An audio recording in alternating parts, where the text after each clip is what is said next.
Swine flu ఇలాంటివి కూడా ఇంతకు ముందు ఒక వేవ్స్ లాగా వచ్చి తర్వాత నార్మలైజ్ అయినవే.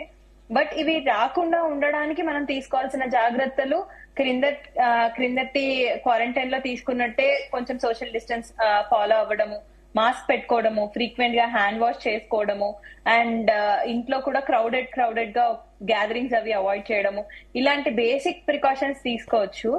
అండ్ మనకి భయపడకుండా రెగ్యులర్ యాక్టివిటీస్ చేసుకోవచ్చు, కానీ with all the social distancing ఇవన్నీ ఫాలో అవుతూ కొంచెం జాగ్రత్తలు తీసుకుంటూ మనము ఈ కోవిడ్ ని వేవ్ లాగా కాకుండా మనం నార్మల్ గా వచ్చిన వైరల్ ఇన్ఫెక్షన్ లాగా కన్సిడర్ చేస్తే బెటర్.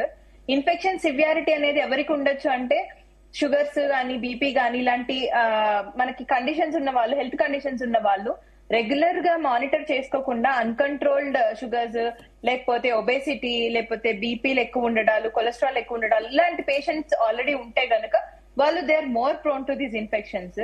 అండ్ ఆస్తమా, సిఓపిడి ఇలాంటి రెస్పిరేటరీ కండిషన్స్ ఉన్న వాళ్ళకి లంగ్స్ కొంచెం వీక్ గా ఉంటాయి కాబట్టి they are more prone to all these infections అండి. వాళ్ళు ఎక్స్ట్రాగా ప్రికాషన్స్ తీసుకోవాలి.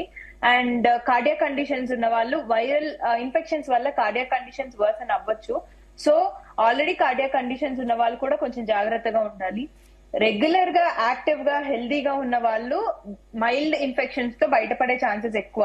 లేదు ఇవన్నీ అన్కంట్రోల్డ్ ఉన్న వాళ్ళు, సరైన జాగ్రత్తలు తీసుకొని వాళ్ళు, ఆల్రెడీ మార్బిడ్ ఒబేసిటీ లాంటి కండిషన్స్ ఉన్న వాళ్ళకి కొంచెం ఎక్కువ రిస్క్ ఉంటుంది. సో వాళ్ళు ఎక్స్ట్రా ప్రికాషన్స్ తీసుకోవాలి. డాక్టర్, అంటే ఆల్రెడీ